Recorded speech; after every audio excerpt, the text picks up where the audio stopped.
And sometimes we had to wear them. We called them chicken suits because they were yellow and full body, and you had to tape 2319. Yes, like that, exactly like that.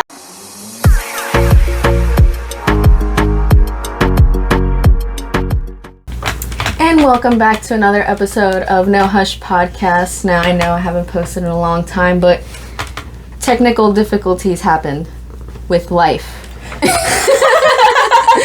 So, we're back, and today we have a new guest. We have Tobi. Let's go! Now, everybody, grab your greens and light them up. You look like a Russian grandma. This is a new piece. Her name is Willow. As you can see, we also have a new layout. Much better. Way better. Still lit. Yeah. I'm gonna leave it right here. So today we're gonna learn a little bit about my friend Tobi. So, where does your life start? Tell me your life story. So for like the first 20 years of my life, very unremarkable. I grew up in a small conservative town, which, mind you, as conservative and as unaccepting as small towns are, breeding grounds for queer children. Wow. like I grew up in a very conservative town. There's a national news thing with the ACLU that happened in my town with the transgender kid, which I always supported, and my town is very small-minded and I hate them a lot. But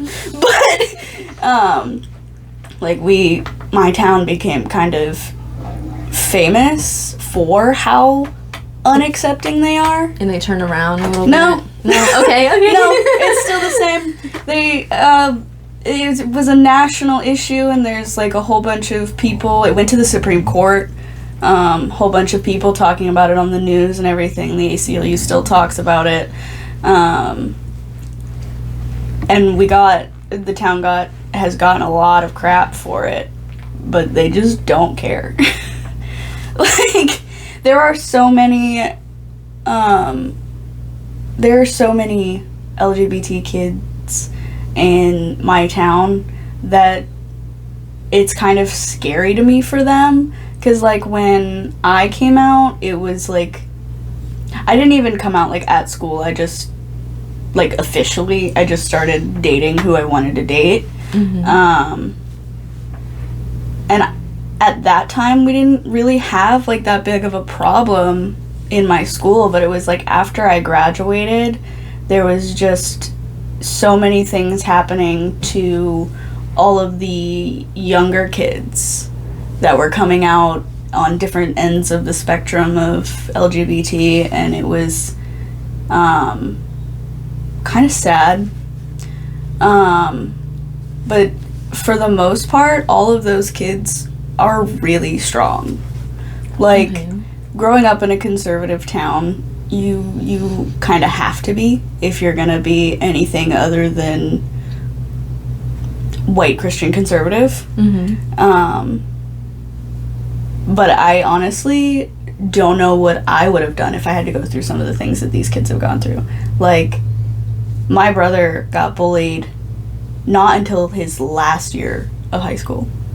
Like, he was fine all throughout school and everything, through coming out, all of those things. And then senior year,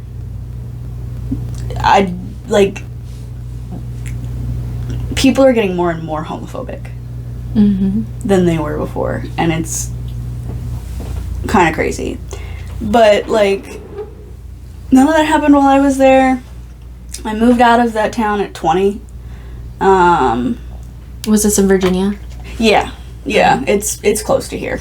Okay. Just not doxing. But I moved out. I moved over here into the city-ish, and kind of stayed away from that town for like 5 years. I moved here, and then I worked in nuclear engineering for a while, and for that job that I had, I lived in New York for about 6 months. Did you go to college or Nope. anything?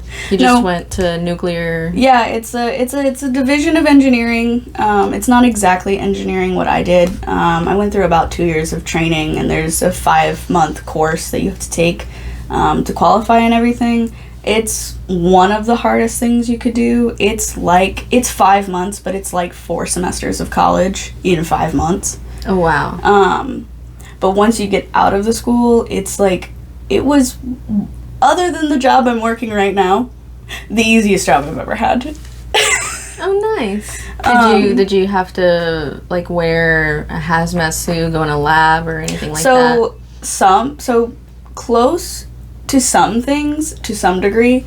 A lot of times what I did was just in, like, normal clothes. I worked in a clean area, so I was always in the air conditioning and everything was clean, so I could wear normal clothes. A lot of other people were working on ships and stuff, and they were always dirty, but I was pretty lucky, especially in the summers here. Oh, yeah. To be inside. Yeah. Yeah, but then you went to New York. yeah, I mean, and sometimes for that job, if you've got something special going on nuclear-wise, you do have to put on something that looks like a hazmat suit. You would see it in, like, I don't remember which Indiana Jones movie it is, but there's one where they go to a nuclear blast site. Okay.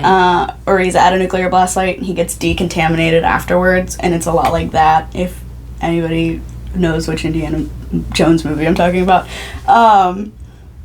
And sometimes we had to wear them, we called them chicken suits because they were yellow and full body, and you had to tape. 2319! Yes, like that. Exactly like that. Okay, maybe I should have gone with Monsters, Inc. Exactly like that. And, like, full face respirators and stuff, and Wow. a lot of times our big drills for that kind of thing were outside and in the summer. Oh my god. Yeah, So you could see the condensation Yeah. in their masks. Oh yeah, and Oh, I was wow. I was a first responder in that situation, so I was one of the first ones out there in the 95-degree weather, sweating. I had to have I just didn't wear my glasses. I either had to have special glasses that went inside the respirator or not wear them at all. Mm-hmm. So I just wouldn't wear them at all because I can see well enough close up and well enough far away that I cannot hit anything while I'm walking. And I didn't want to get the special thing because it was really uncomfortable and gave you no peripheral vision whatsoever. Oh.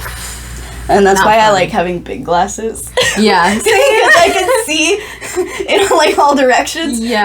I don't understand how I wore the cat eye glasses in 8th grade. Me They were too. so bad. Like, you've got this much of a field of vision. Yes, I wore those same glasses in elementary school, and the frame was super thick on the sides too, so all I could see was just this tiny Yeah. little frame, and I'm like, bro, I can't see from my peripherals because the frame is literally blocking it right here. So I ended up not wearing glasses for the longest time, and then got big glasses in high school. Best decision of my life. Yeah. I wore them for a year in 8th grade, and then in 9th grade, the new eye doctor I went to told me I didn't need glasses. He was wrong. So I didn't wear glasses for 9th grade, and then I went back in 10th grade. The doctor was like, I went to a different one this time, and the doctor was like, you need glasses? Yeah, the one before that took a 5-month course. Yeah. Took a 5-month optometry course. That's so funny. No, yeah, and then it was in 10th grade I started getting pretty big frames, especially because 10th grade's probably for me like 2014-ish, and that's when big glasses became kind of a trend as well.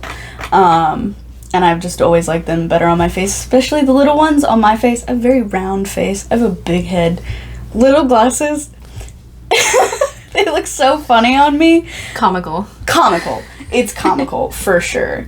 And, like, I remember in 10th grade when I got those glasses again, and then they came in, and then I went outside and I was like, trees have leaves.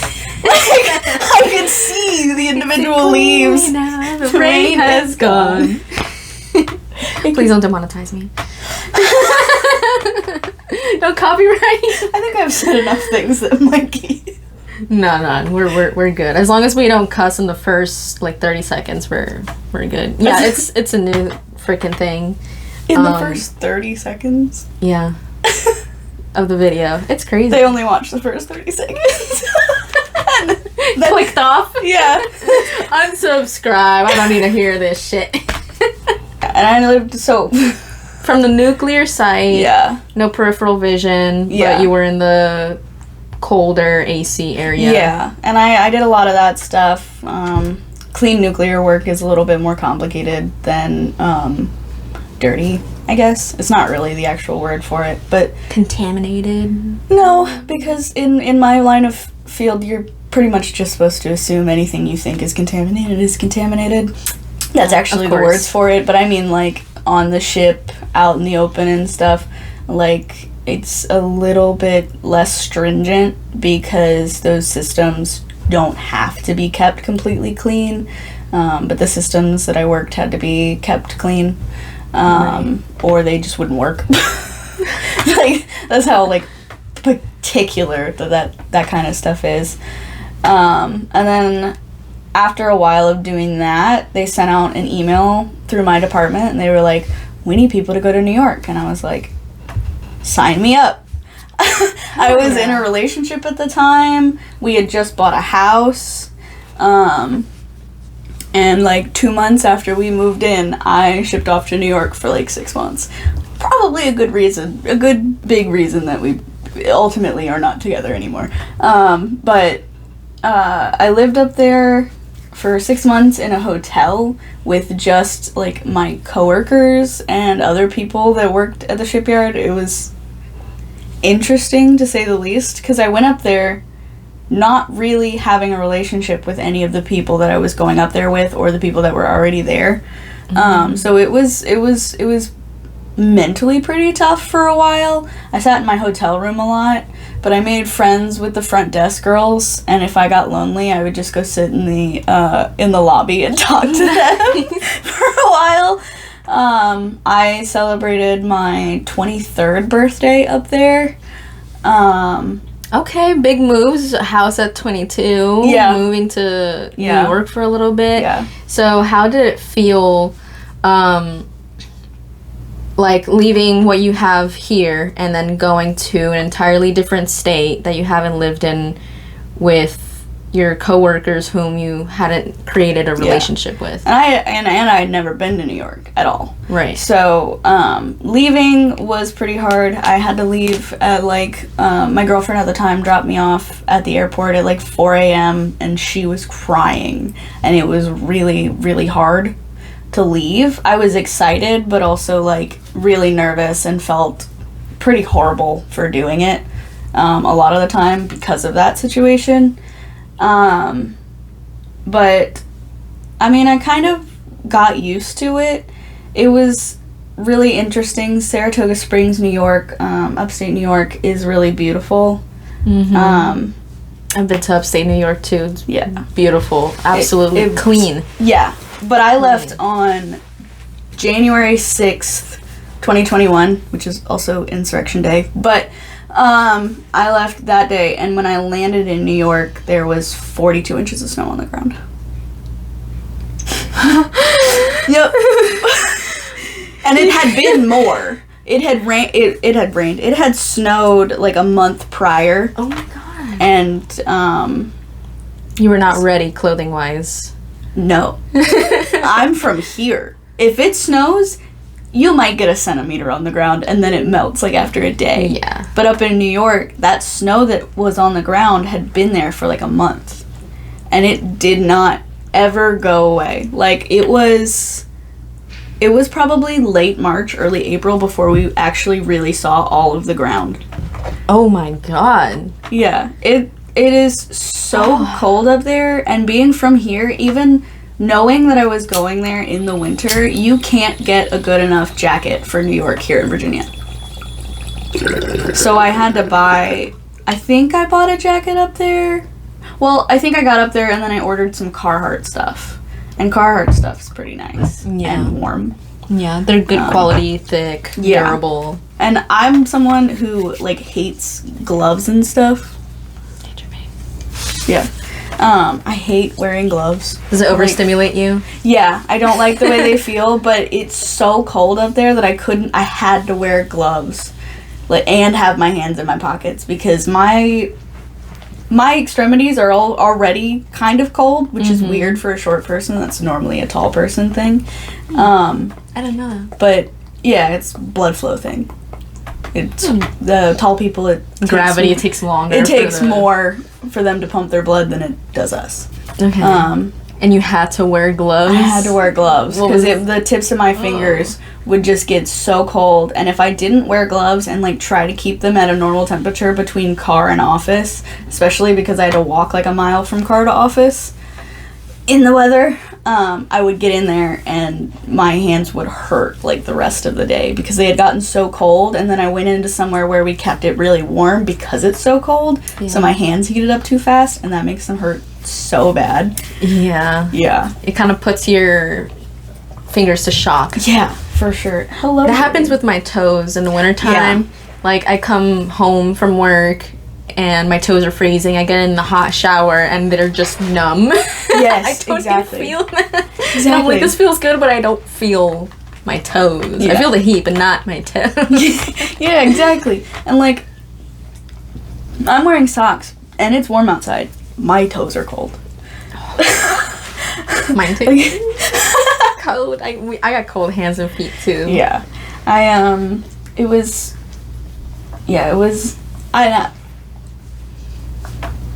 brain. You had to do the same line of work up there as well. Yeah. It was up there. It's a training site for the Navy. Because that's primarily, not primarily, it's who I worked for, basically. A contractor for the Navy. Okay. So it's a training site up there where they train them on submarines and stuff. And they had some work going on up there that they needed, like, a lot of people for. It wasn't planned work or anything. It was like an accident that happened that wasn't supposed to happen. Not, like, a huge, like, nuclear accident. It was, like, their piece of equipment that they were using in a nuclear space broke, and it was, like, a $2-3 million piece of equipment. So there was no getting another one. No pressure. Yeah. There was no getting another one. They had to fix it. Which was like $1 million job by itself, just fixing it. Wow. Big money. Yeah. And I made more money than I knew what to do with while I was up there. Because on top of my regular pay, I made like a percentage extra for being there. And then I also made a per diem for being there. And the hotel served breakfast every day of the week and lunch and dinner like 3 or 4 days of the week. So I wasn't spending like any money. And they paid for your living expenses. They paid for the hotel. They paid for my rental car. They paid for the gas in the rental car. I had a company credit card. They paid for the flights. Ooh. Paid for my baggage. Paid for all of that stuff. And when they sent me home, like abruptly, like they told me the day before, they bought my flight the day before they sent me home, I got to see how much it cost. Mm-hmm. They paid like well over $2,000 to get me home immediately. Wow. Because it was a next day flight and they have to guarantee me my spot as well. They can't just, like, a lot of airlines will like overbook and then they'll like offer you vouchers and stuff. They have to guarantee my flight if they tell me I'm going somewhere. So it's more expensive on top of that, mm-hmm. because you're potentially pushing someone else off the flight. Damn. Yeah.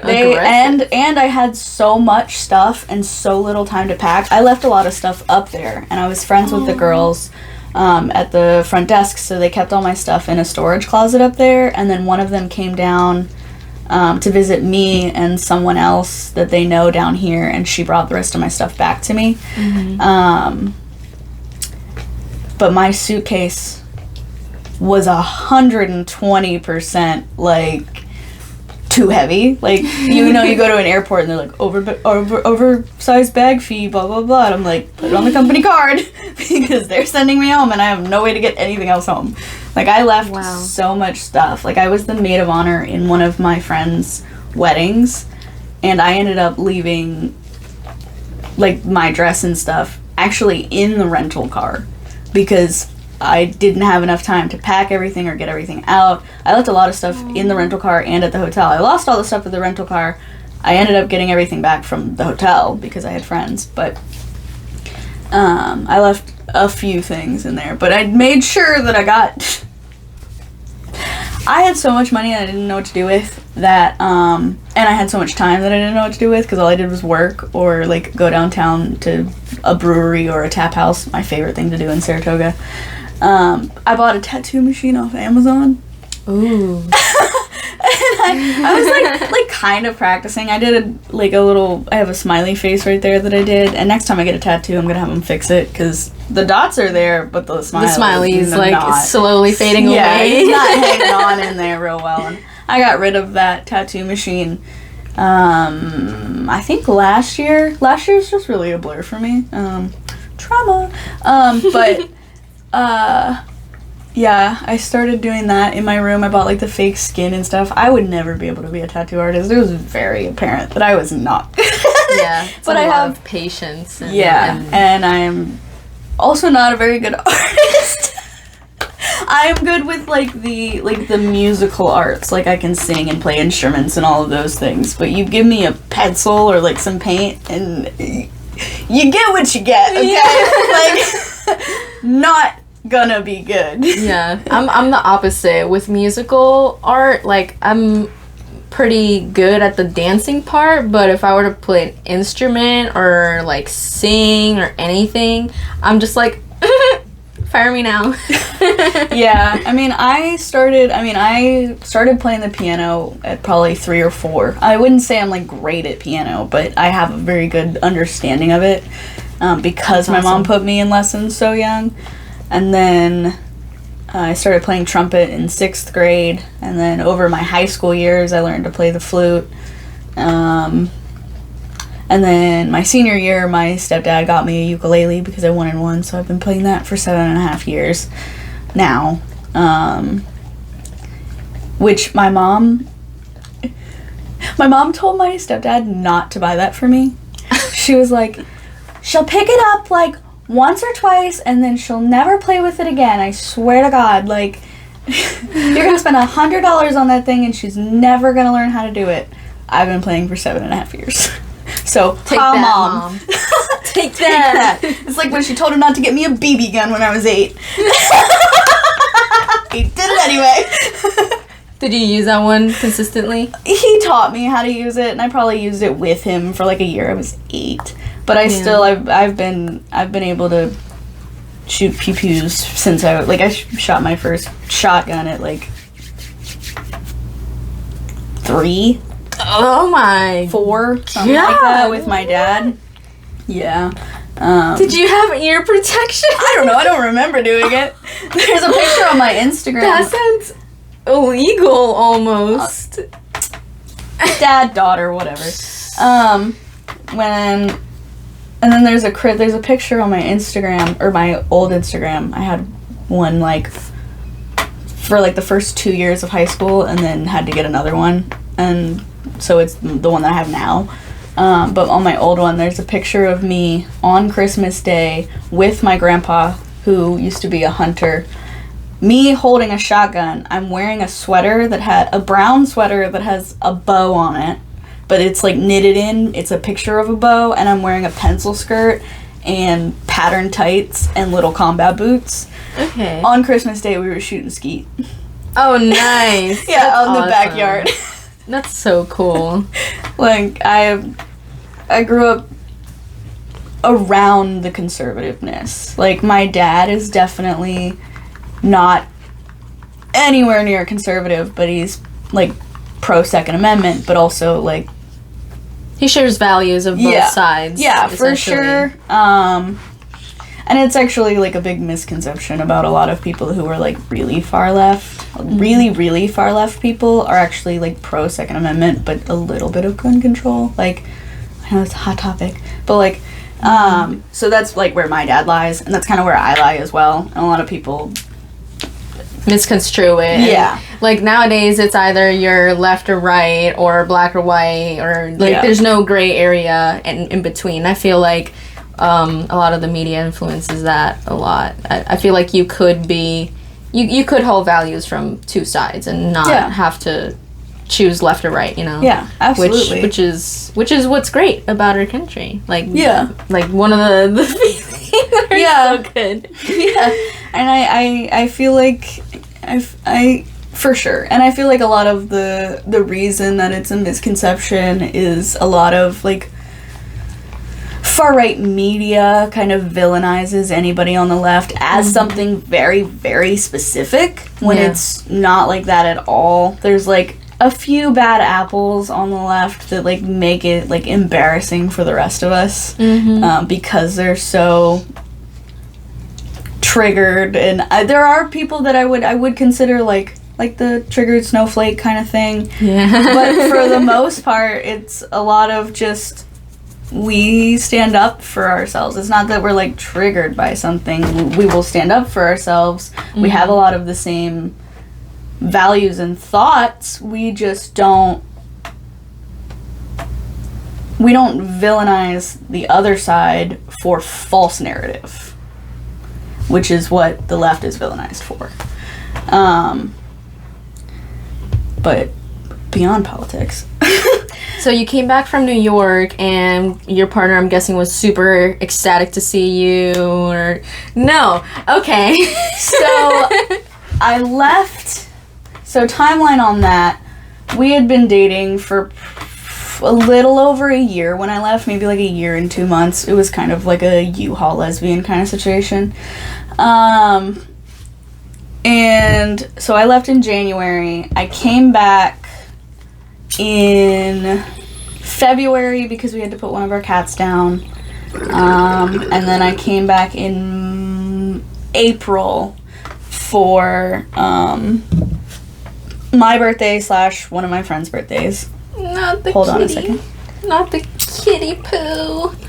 Were they old or old? Had problems.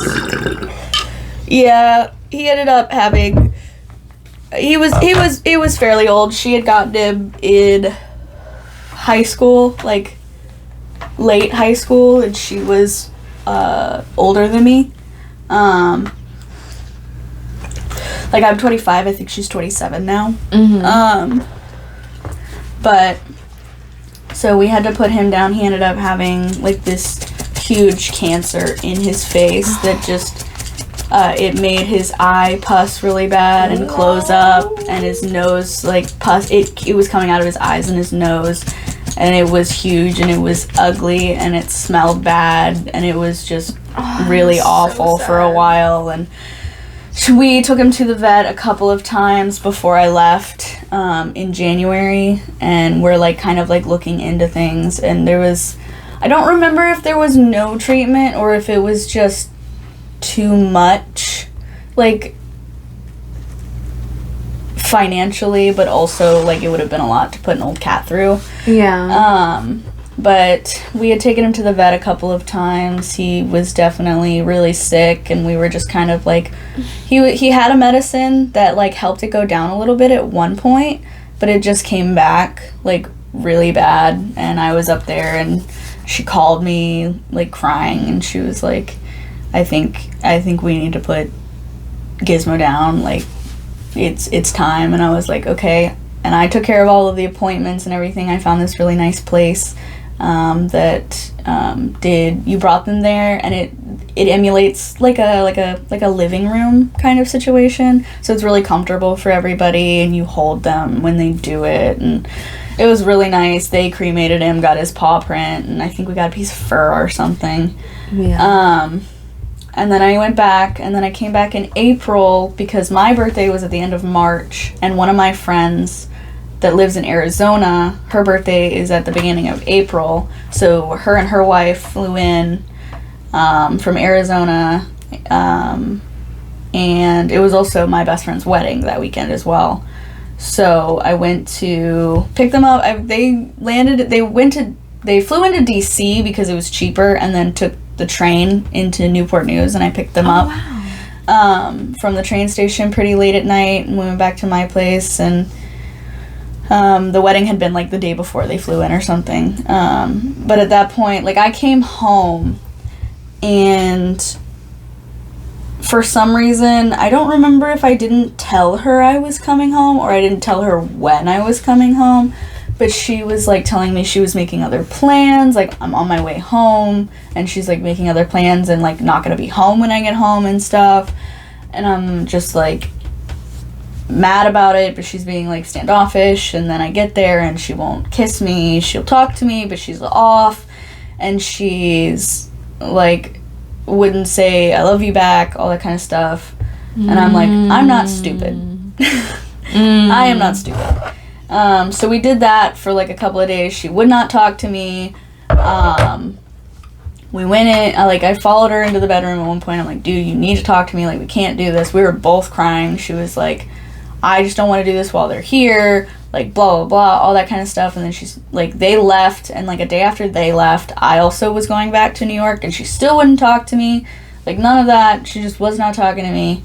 And then I got back to New York, and I texted her and I said, you have until tomorrow to figure this out, or I'm making the decision for you. Like, you cannot just not talk to me, blah, blah, blah. So then I'd say maybe 10 minutes after I sent the text message, she's calling me.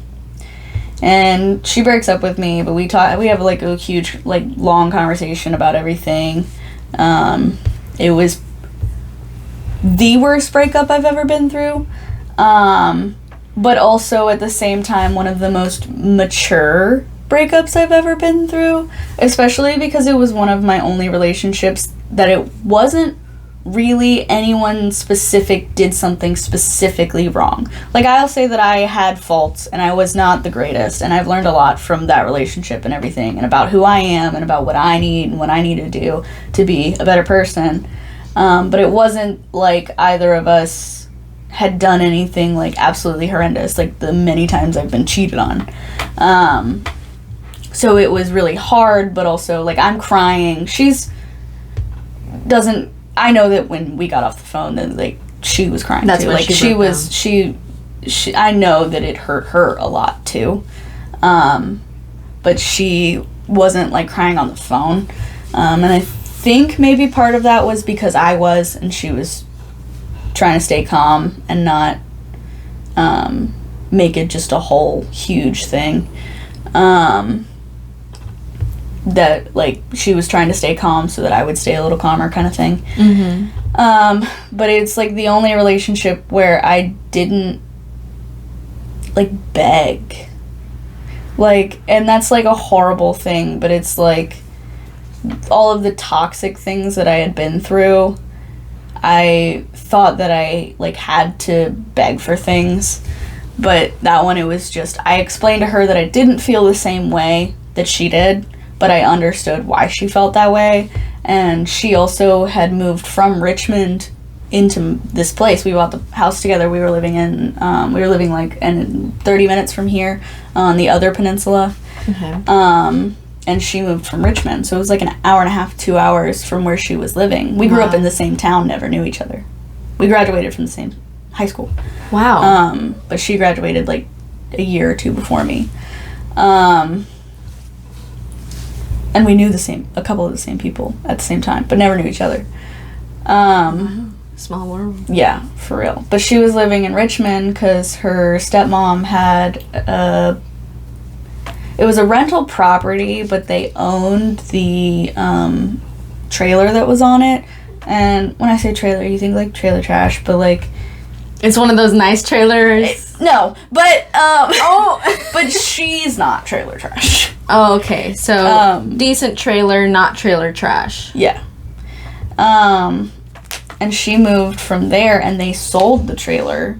So she was freaking out because she had been, one of the big reasons she had been putting it off was because she was scared I was going to kick her out and she was going to have nowhere to go. So she was trying to coordinate with her mom. And I was like, your mom should not have anything to do with this, first of all. You should not consult your mom before you break up with me. Like, if you don't want to be with me, don't be with me just because you're not going to have anywhere to go, or you think you're not going to have anywhere to go, because I'm not going to kick you out. Like, I know that situation.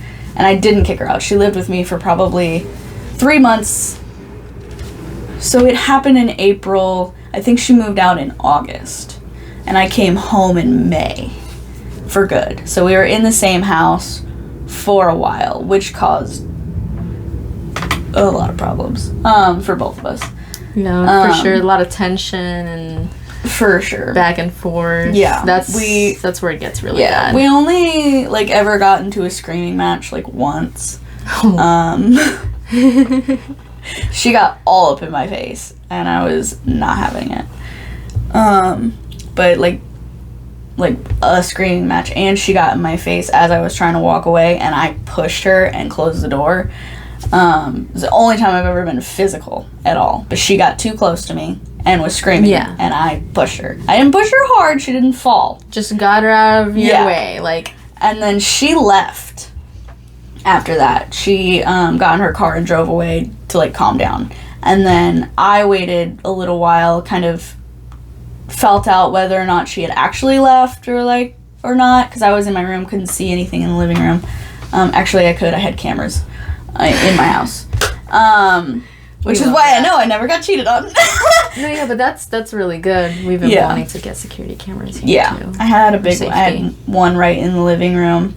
Did you have one on the outside so you could stalk the Amazon? I didn't have one on the outside. It's because I owned a condo, so you can't really do anything on the outside. They wouldn't even let us have ring camera doors or ring camera doorbells. Okay.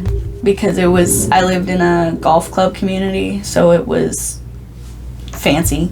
Oh, okay. And very uptight. Okay. Sorry, I didn't mean to cut you off. No, you're so you had cameras. Yeah, and then so I then left because I didn't want to be there when she got back. But we passed each other. She was coming back, and I was leaving. Like, we passed each other on one of the main roads, going into the neighborhood, and she calls me. And I'm like, what? I'm trying to get away from you. She's like, can we go to dinner? And I'm like, what? I don't have any money. And she's like, I will pay. I just feel like we need to not be in the house and have a conversation. Because if we're in public, we're not going to scream at each other. Right. And we both apologized to each other and, kind of made up. It was a culmination of a bunch of pent up emotions over, that while that we had been in the same house but not together.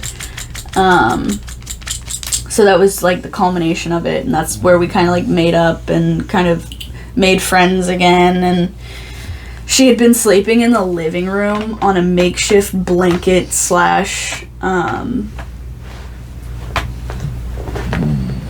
pillow. Yeah, couch pillow thing. Oh. And she was in a lot of pain because she was sleeping on something so weird. That night, I was like, you're not doing that anymore. We had a mattress in the garage. I don't know why she never brought it in, but I was like, you're not sleeping on that anymore. So I brought the mattress in from the garage and set it all up for her. And while I would have been okay with her still being in my room as well, it was probably better that she was not. But a big reason for a lot of our fighting was that the living room then kind of became her only space. But I would be in it sometimes. And she's a very, I need my me time kind of person, and it's my house. Right. It's my living room, my kitchen, my dining room. But after that, a couple of other things happened, but that's really deep and her business that I don't want to talk about. And then a whole shitty situation happened, and then we made up again. And then she told me the day she closed on, she bought her own house. Told me the day she closed on it, and then she moved out a little while later, and she had left some of her grandparents' dishes. So the last time I spoke to her was probably last January, but only through text message, to tell her, hey, you need to get these. So from time of breakup May to January, we were still kind of in contact. And I think that's a lot of trauma. Yeah, and I ended up, I mean... Did she purposefully leave them there so No. y'all would, or? No. She had kind of, I think she had forgotten about them. Either she didn't have the packing materials that she wanted to have to pack them up because they were so dear. Because they were her grandparents' dishes, or her mom, maybe her mom's dishes. She didn't have parents. They were both dead. They are both dead. Not were, are. I shouldn't be laughing. I'm so sorry. No, it's fine. No, it was a funny mistake. Were, are. Her mom's actually buried in the same cemetery that my great-grandma, my great-grandpa, and both of my grandparents will be buried in. Well, that would be a very awkward visit to the cemetery. It's a huge cemetery. I don't even have to pass her mom. Okay. But I have, like, passed and been like, hey, what's up? But, no, she just didn't, I don't think she had the right packing materials when she moved out, so she asked if she could leave them, and then figure out, like, how she wanted to pack them, and then I think ultimately she kind of forgot about them after a while, because, you know, moving, and she had one job, and then I think she was doing another job as well, because she was now having to pay a mortgage, which is, in this area, still cheaper than renting. Yeah. So yeah, it wasn't a purposeful thing. I honestly think if she never saw me again, it would be too soon for her. Okay. Like, I don't think there's, like, any animosity for real, but, like, we should stay away from each other. Yeah, like, y'all parted Yeah. on your terms. Yeah. Let's live our lives separately. Yeah. And you were still in the nuclear company that whole time? No, Or did when you I come came back, it was because I got fired for something. Okay. That they sent me home day before. Is that when you went to Ulta? No, I worked at Ulta when I was 18. Oh, so that was way before. Yeah. Okay. So what did you do after that? Did you go, like, a long time without a job? Was it hard to find a job? So when I came home, it was because of the issue that I was having, and then I had 2 meetings in HR, and in the second one I was fired when I was back home. So I got fired once I was back home. Okay. But the day I got fired, I checked myself into a psych unit at a hospital. I was there, I was in the emergency room for, like, that's 12. I was in the emergency for 17 hours. Oh. And probably around 10 hours, I was like, you know what? I think because they couldn't find a bed for me. That's why. In a psych unit anywhere. Mm-hmm. And after about 10 hours of being there, I was like, you know what? I think I'm fine. I'd like to go home. You can't do that. They don't let you do that. If you say, no, I think I'd like to just go home, they go, okay, you're getting mandated. And then they put you in handcuffs. And then they force you to stay in the psych unit for 72 hours. Because they think you're going to go and hurt do yourself. Something. Yeah, because suicide is illegal. So they're like, nope. And then at like 3 a.m., because I went into the hospital at like 1:30 in the afternoon. At like 3 a.m., a cop pull me out of the bedded room that I was in and into another room where it wasn't really a room, it was a curtain with a chair in it, and they handcuffed me to the like the bag rail. Like, there's a thing that holds like med bags and stuff in the chair, which I thought was really funny because I could have just picked up the med rail out of the chair and gotten my arm loose, because it wasn't a permanent fixture. Yeah. I could have just moved it, but I was like, I'm not doing that. No, that's I could have, but I didn't, and I think we should be proud of that. So I cried myself to sleep after that. It was just so out of it. And then they finally transferred me over at like 7 a.m. I read my med charts recently, and my dad had come to visit me like while I was in the emergency room and left me when they finally took me somewhere. They, in all of my med charts, called my dad my boyfriend.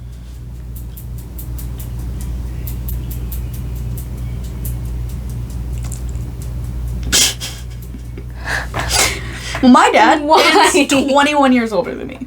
Why would they do that? Why didn't they ask, sir, what is your relationship also, with... I look, even though I'm 25 and I was 23 at the time, I look like 16. And my dad, while he looks young, doesn't look 16. He looks probably maybe like 35, 40 years old. But like, I look like a child. It's a bigger concern that they would paper him as your boyfriend. Yeah, for sure. And also... Oh, wow. Like, when they... What are y'all doing out there? He had talked to a few of the nurses probably at some point. I don't know, I was pretty much out of it because didn't want to be there anymore. But I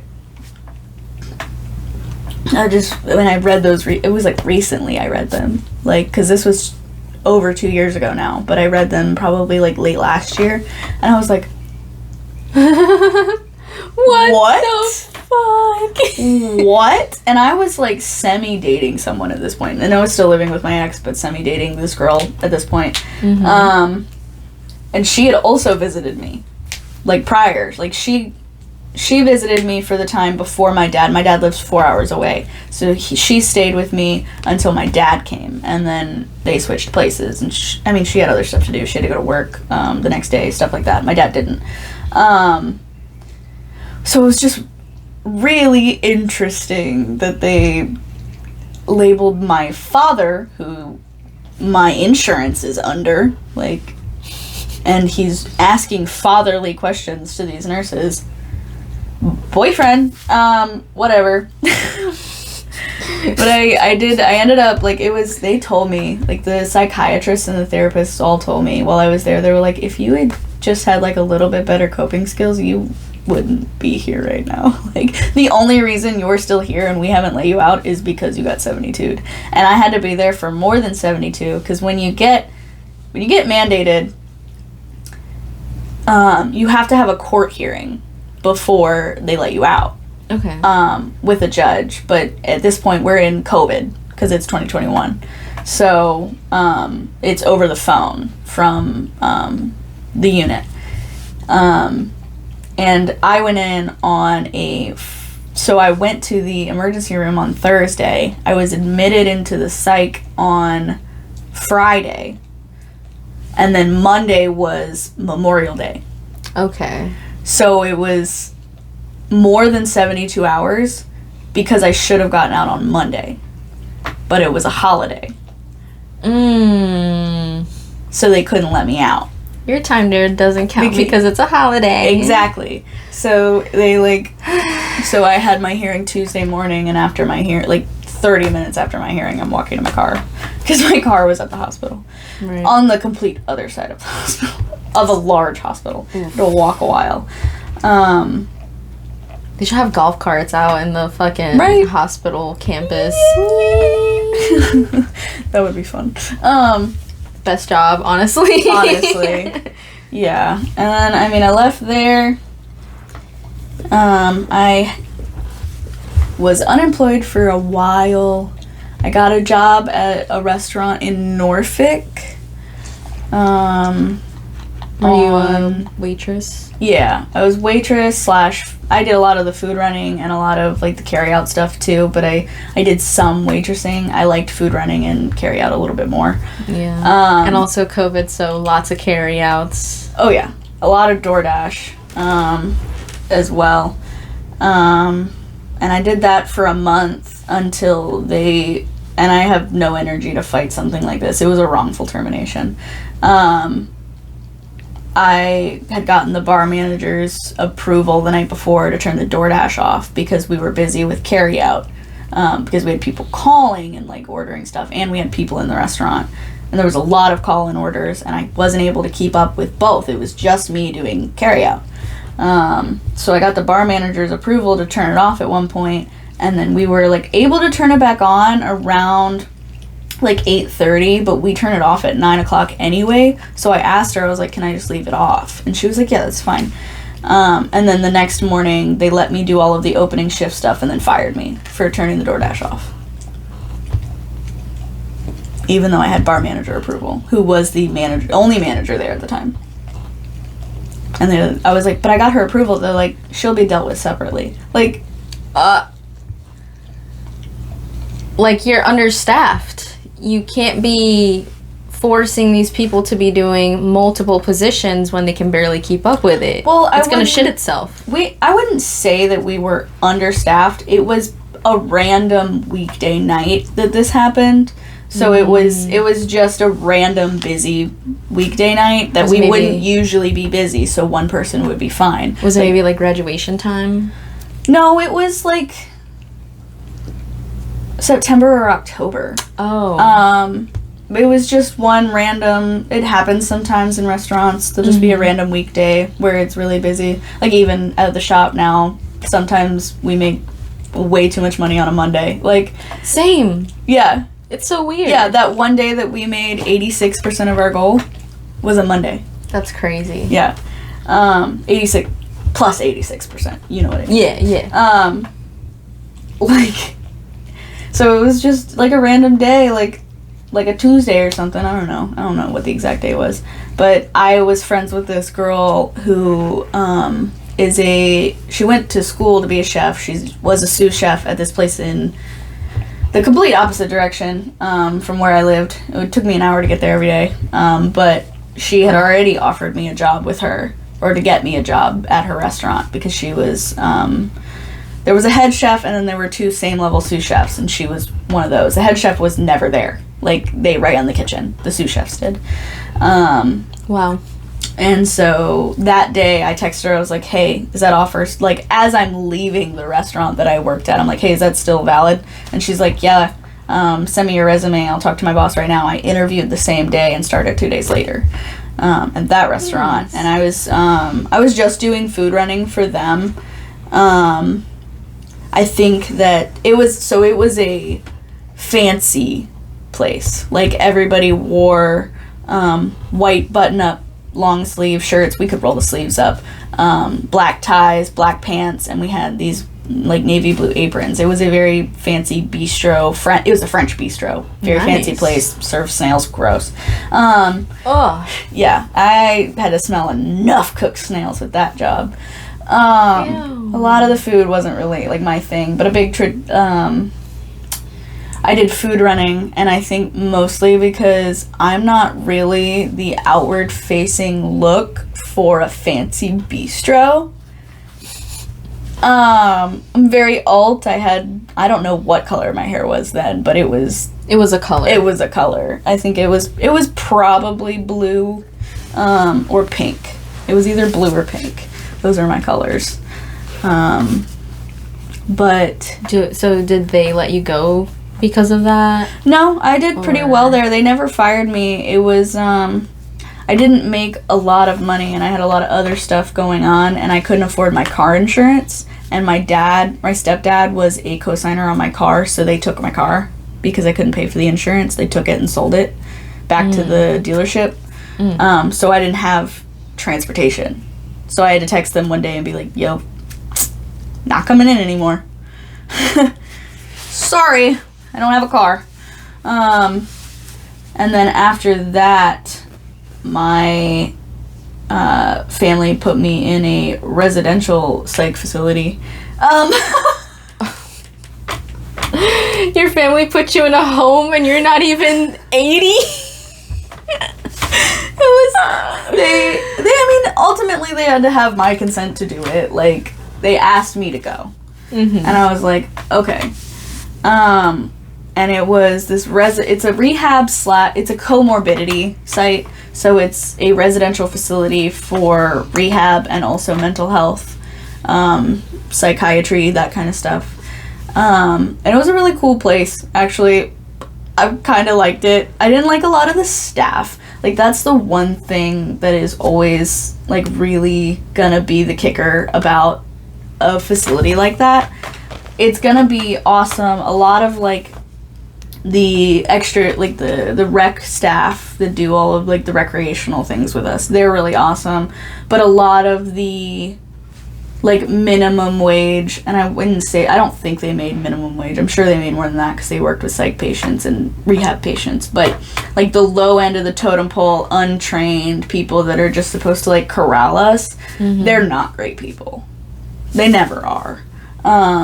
There are a couple good ones, but anywhere you go there's going to be a lot of bad ones, and I really did not like them, and they made it a little harder to be there, but a lot of the rec staff and the therapy staff and the psychiatry staff, they're really awesome, because we did like arts and stuff and yoga, and like we had one of my favorite like teachers, they call him teachers, he's very hippie. And so he would do like morning meditation with us every morning, where he had his singing bowls and stuff. And he would do like, sometimes the class that he did was either yoga or like we did a drum circle once. He brought in a whole bunch of different drums from different places in the world. That's awesome. That was pretty cool. I was there for 7 days. It was supposed to be 30, and then my insurance said, you're not trying to yourself and you're not trying to anybody else, so you can do outpatient. And they kicked me out. Oh. Yeah, they said, you can't stay there anymore. We're not going to pay for it. Damn. And it would have been $30,000 for a month. Wow. Yeah, but I was only there for 7 days, and they covered the 7 days that I was there. It was they do a review every week that your insurance does a review every week that you're in, something like that. And when they did my first week's review, they were like, we'll cover this past 7 days, but you need to leave.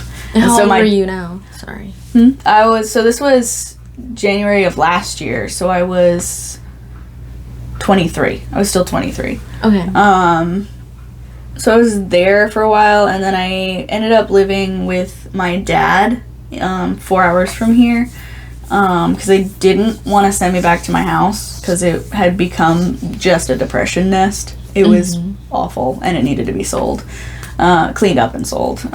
So I ended up living with them, and then I was applying for jobs, and I got back into the nuclear stuff, and I accepted a job at Los Alamos National Laboratory in New Mexico, in March of last year. So pack your bags, we're going to New Mexico. Only for a month. Oh. Yeah, no, my life, dude. We went to, It's like the good things are shortened, and then the not so good are prolonged. Yeah, oh, for sure. Like, I accepted that job, I think, in March, like maybe around March 18th or something. Of last year. Yeah. I feel like I might have accepted it earlier than that, because I left on April 12th, I think. Like around April 12th is when I moved out there of last year. So after I turned 24, after I got my ADHD diagnosis, late stage,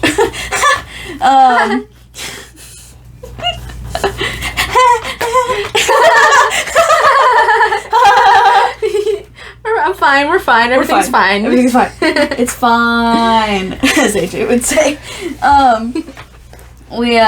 So I went out there, I moved out there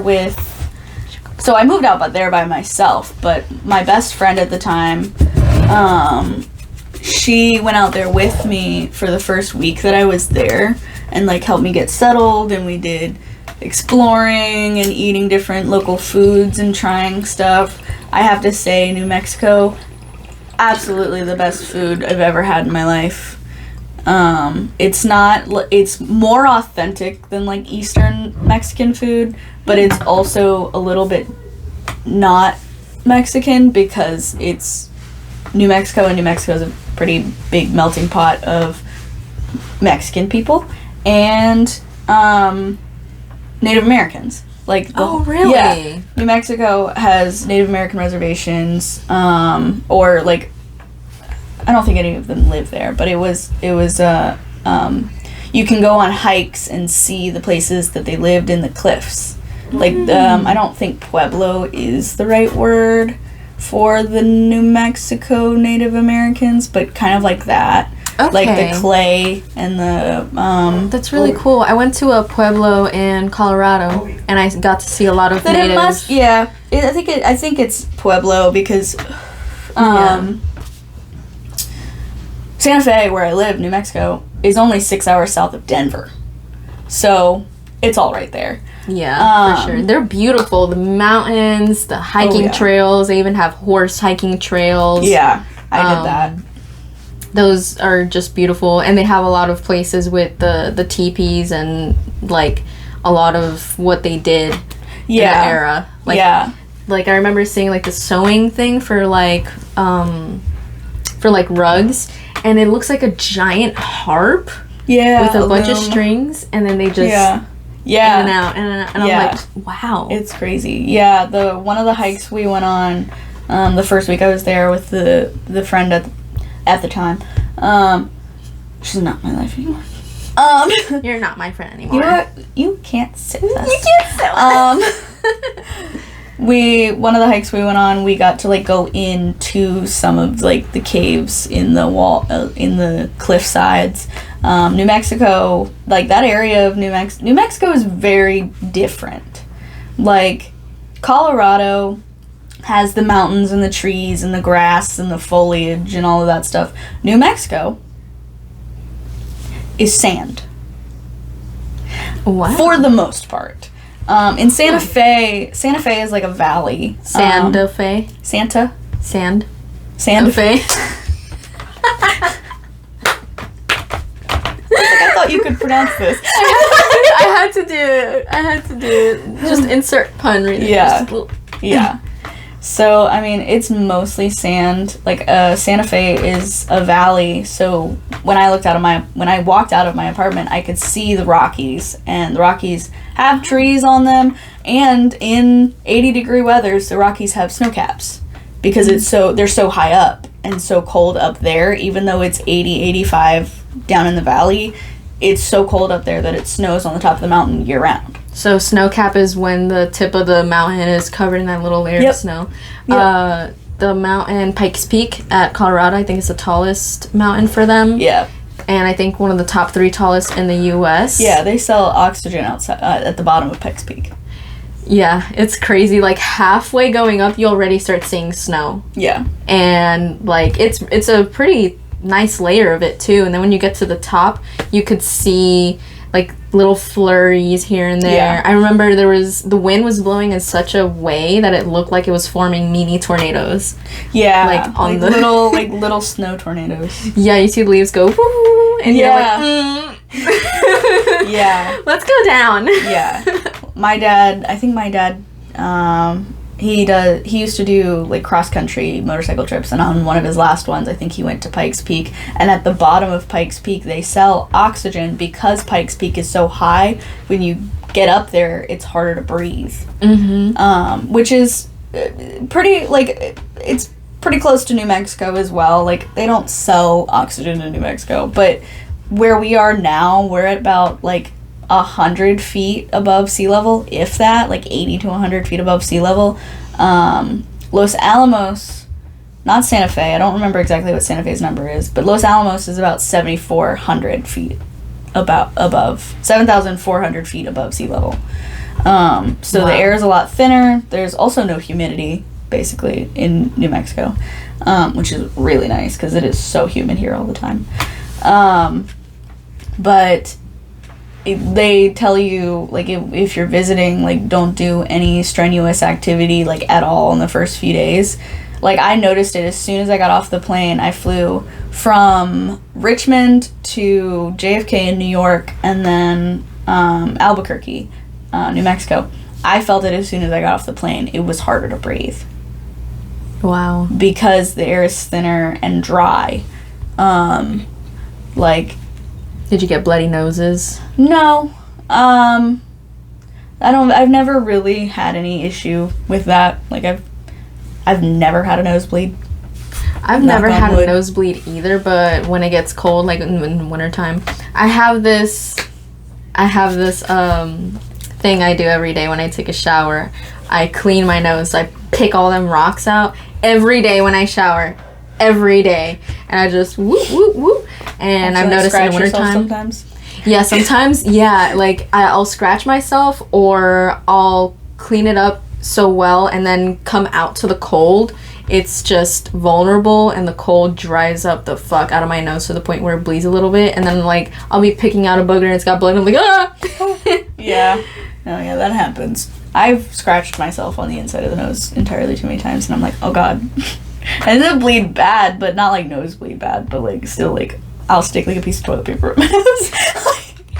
No, I put a straight finger in there, man. I need that little nail to get them out. It's so funny because I'll do it in front of Mike too. He'll just be watching me. I'm just like, booger, water, booger, water. He'll see me digging up in there too. I don't know why. It just makes me feel. It's one of those things that makes you feel good and clean. Yeah, that's fair. Totally fair. Yeah. Now you have that image for the rest of your life. Of my life. Something I didn't need. You got it now. Yep. You're welcome. And I did a lot of hiking while I was in New Mexico, and I lived in a 3rd floor apartment, and the stairs were outside, so that was definitely not fun. Like first few days, like it's like you really cannot breathe. There's not enough oxygen in the air. You get used to it. Like, your body adjusts to it. That's why it's like 2 or 3 days. When we went on a hike, maybe 4 or 5 days into being there, that was pretty difficult, but I don't think it was difficult because of the air. I think it was difficult because I'm not a very active person. But we went up there and we actually passed another family that I ended up striking up conversation with. It was like they were Asian of some kind. I don't want to say one and be wrong because that's not right. Mm-hmm. But they had an accent that I don't know how to pick out a lot of accents, but they had an accent. They obviously weren't from around here at all. And they were on the same it was a little hike, and they were having a hard time. They had 2 little kids with them. And I was talking to them, they're like, this is so hard, and I was like, when did you guys get here? And they're like, today? And I'm like, wow. You didn't do any research, because if you look up anything about New Mexico, like what to do there, like how to be prepared, that kind of thing, they tell you don't do. I told them, you're not supposed to do any strenuous activity for like the first 2 or 3 days. And they were like, that makes sense. And I was like, and they were on their way out to go on a hike? They were on the same hike. I think they were going up and we were coming down, I think. Were they okay, though? I think they were okay. It was one of the, it was steep, but it was a shorter cliff. So it was kind of hard to get up there because it was steep, but it wasn't a very long hike at all. It wasn't too bad. I definitely was wheezing a little bit, but that's me. And then I went on a few more. Like, my friend left a week after we got there, and I was dating someone long distance at this point.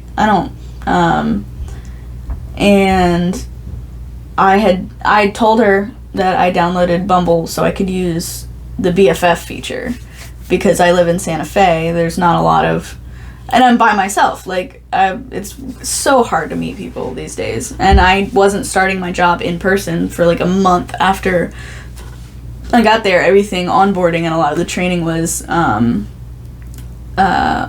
home, online, via Zoom and stuff like that.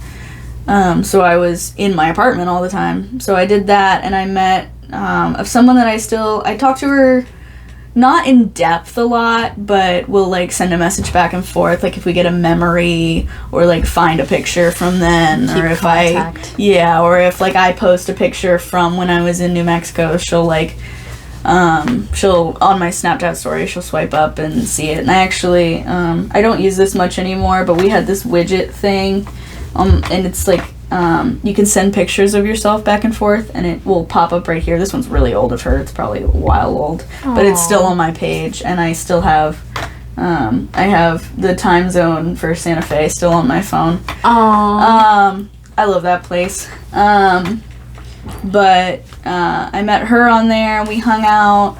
I went on a hike one weekend that I really liked.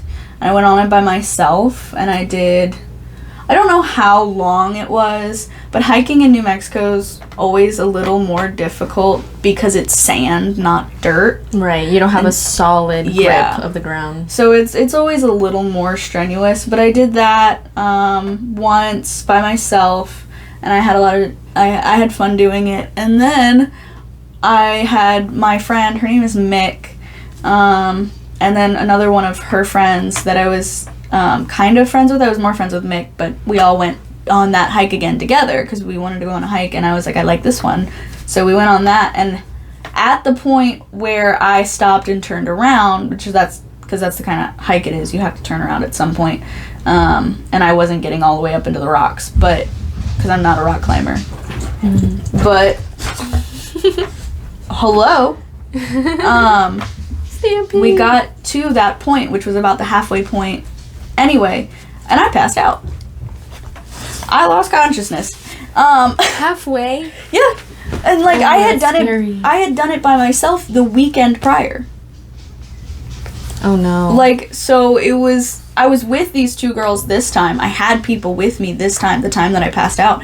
But the fact that I had done it a week prior by myself, and that didn't happen, and it apparently could have. Mm-hmm. Like, I'm prone to passing out in certain situations. Heat, dehydration, that kind of stuff.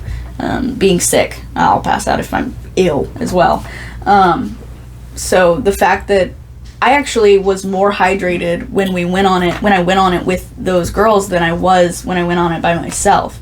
So it was kind of scary thinking, like, I could have passed out there by myself.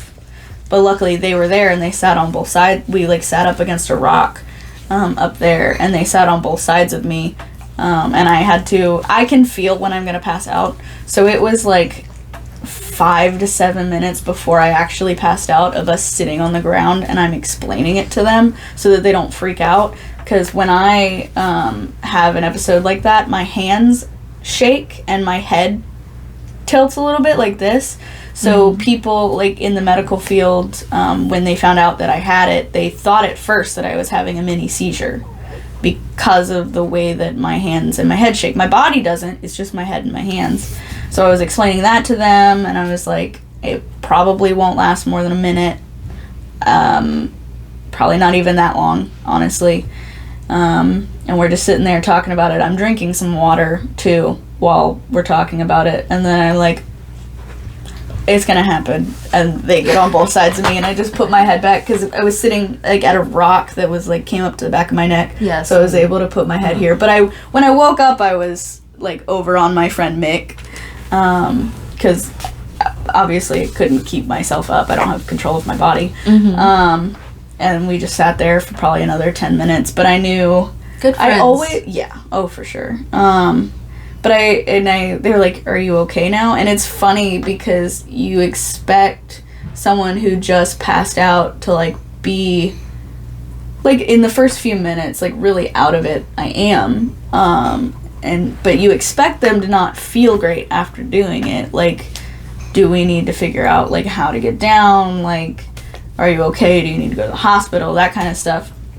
But because I pass out from, like, physical ailment, after I do it, and after I get past the fuzzy point, I feel like a whole new woman.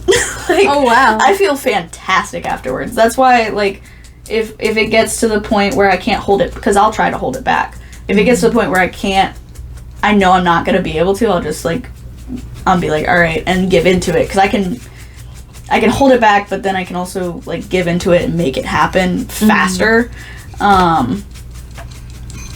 So if I know that I'm not going to be able to, I'll just do it because I know that I'll feel, like, 20 times better. Because I don't want to in the first place. Like, I'd like to be able to just stop it from happening. But if I can't, I know I'm going to feel 20 times better once it's over. Yeah. And I'm like, all right, let's go. We took selfies on the way back. Nice. We set up our phones and took pictures. That's so awesome. Yeah, it felt great afterwards. Yeah. We got boba. Let's go. Yeah, that was a good day. Other than the passing out. I feel like you're the type of person where if you feel it coming, you will assess your surroundings first, and depending or not, you'll be like, I'll suppress it for as long as I can. Yeah. And if you're like in a more favorable situation with good people, I feel like you would be like, take care of me. Yeah. Oh yeah, for sure. It was what was it? Like it's almost happened like when I was in classes at the shipyard. Like I've like felt like kind of the beginning of it. Sometimes it'll like halfway happen, and then I'm like, I'm in class. They are gonna send me to the hospital if I pass out. It is not happening right now. And I'll be able to like, no, absolutely not. It would have been so funny if you got up to go to the bathroom and you're like, okay, I'm gonna escape the situation. If I pass out, it's gonna be in the bathroom. And as you're setting up, you just go, wah. Yep. Yep.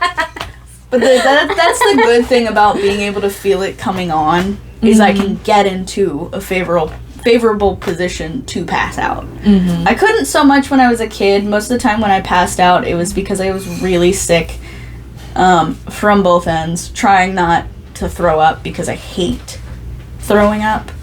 And I would just like kill myself basically trying to do it. And I would wake up, I would pass out and then wake up with my head in the bathtub and I have thrown up, and I'm like, at least I wasn't conscious for it. Like, your body knew enough to like drag itself to the tub. Literally, like, you're like, okay, this is clean up. I was sitting up 5 seconds ago. I swear to God. But like, and I never told anybody about that. Like, that happened probably more than a few times growing up, and I never told anybody about it. But then I got pretty sick. I was dehydrated when it happened.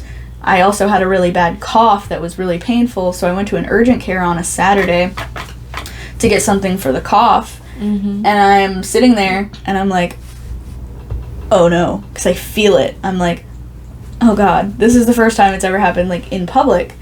And I'm not feeling as badly as I like usually do. I'm not doing anything that I would usually do to do that. So I start pacing the waiting room at the urgent care. It's busy.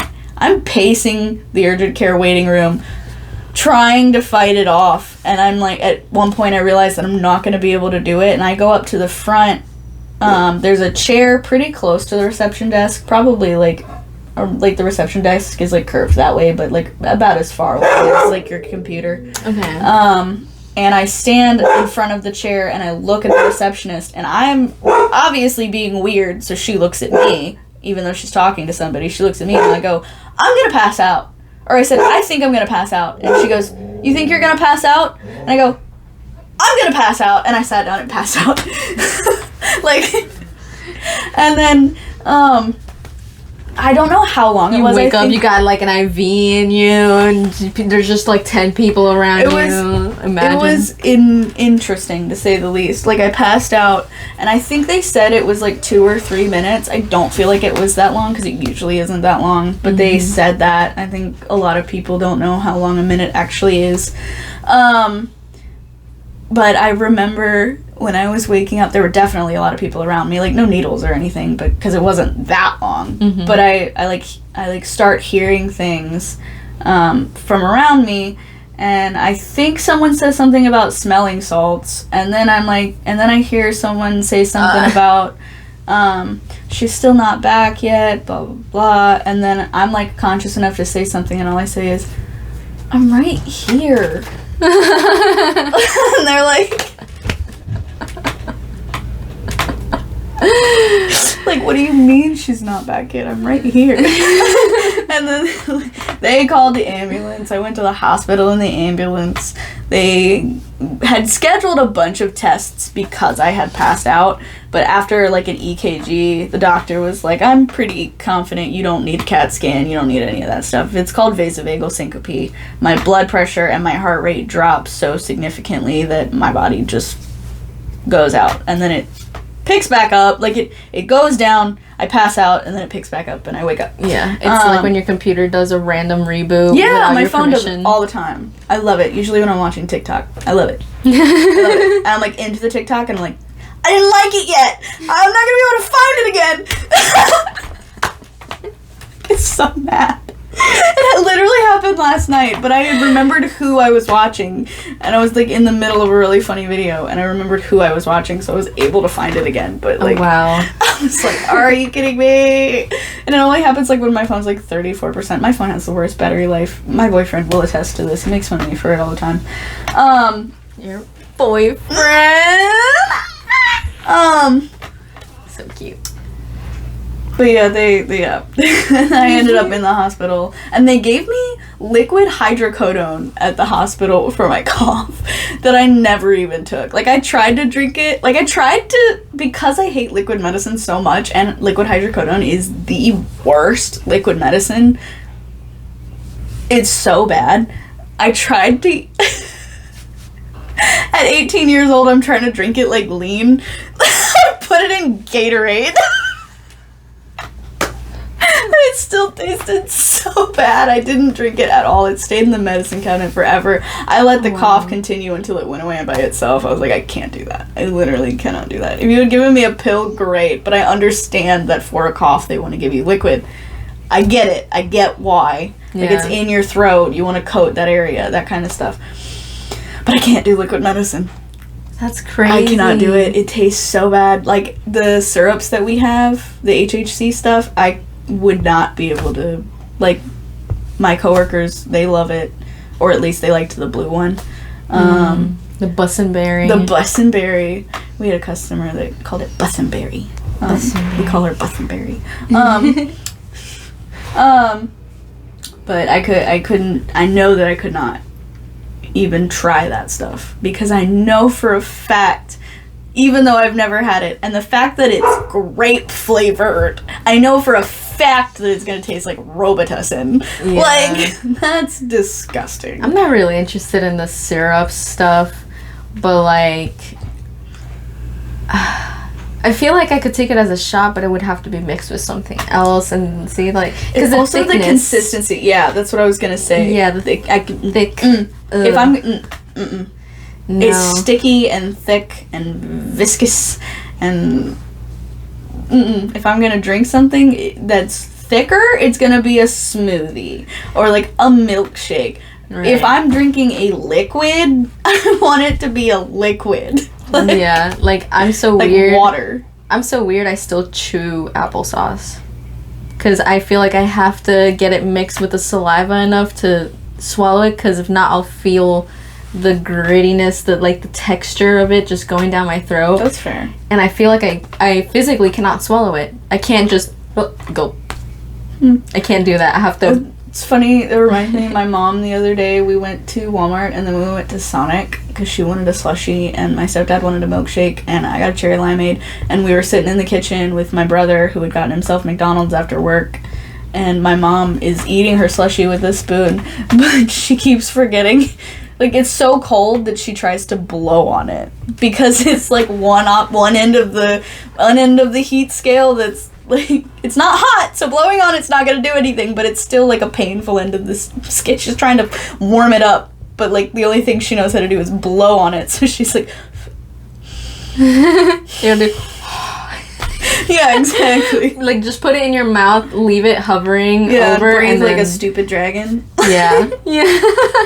And then it just starts melting. Yeah, it was funny. She's like, I keep trying to blow on it, and I'm like, it's not gonna do anything. It's not hot. That's funny. It's quite the opposite. Yeah. You've cooled it off enough. Yeah, I don't think it can cool off anymore, Mom. Let's yeah. Stop. Just chill out. She's funny. Thank you so much for coming today. It's so fun. Thank you for telling me your life story. We've talked about literally everything under the sun. Yeah. I cannot keep a track. I'm on Adderall and still can't keep a track. Dude, like, I had that shroom gummy and I'm just like, yeah. I didn't know I could talk so much. No, it's so nice. Like, it really does help. because most of the time, I don't know how I'm gonna look in the video, but most of the time in the videos, I look like this. I just have this. Your resting, face. Listening face is. Yeah. Yeah, a little bit RBF is fine. Yeah, it looks like No, I'm disinterested and I'm not listening, but I swear I am. But I feel like this little gummy right here has kept me in that. That's fair. Yeah, I have to heightened. try really hard when I'm like listening to someone to not have RBF. Yeah. And not look like I'm like, why are you talking to me? Like I look so unapproachable and they're like trying to tell me something and I have to consciously like smile or grin or something or I'll look like I just don't want them to speak to me at all. That's so hard in the customer service world. Yeah. Yeah. Especially when you do get sometimes people that and you do want to give them that face. Yeah. like yesterday. Like you don't want to hear what they have to say. You don't want to look at them say whatever they have to say. I don't want you to be here anymore. Yeah, please. You've made this encounter quite unpleasant. Yeah. I don't know why you're still talking to me. Right.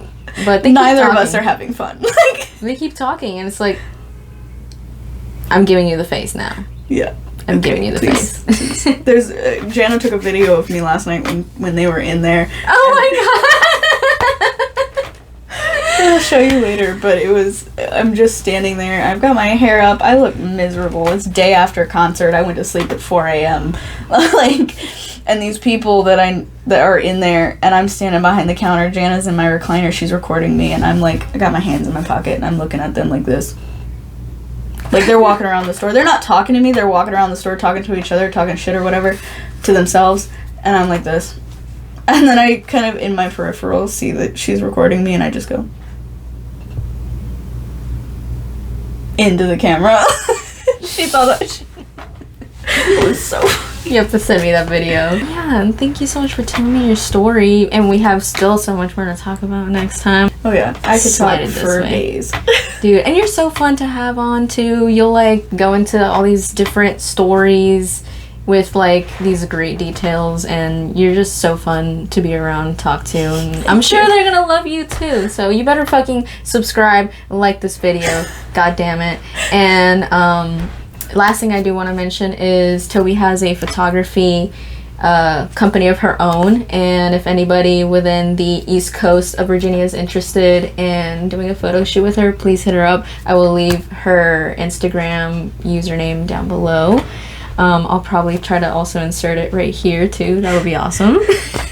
Insert a picture of yourself that I've taken.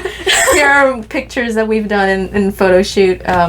We intend to do more. She currently lives like an hour away from me, so it's kind of hard to get our schedules to match up, and also working at the right same time. Job. Yeah. Working the same job, and so like once she moves to this area, which is very soon, we're gonna be doing a lot more projects together, and hopefully you guys get to see that as well. But thank you so much for watching. See you next time.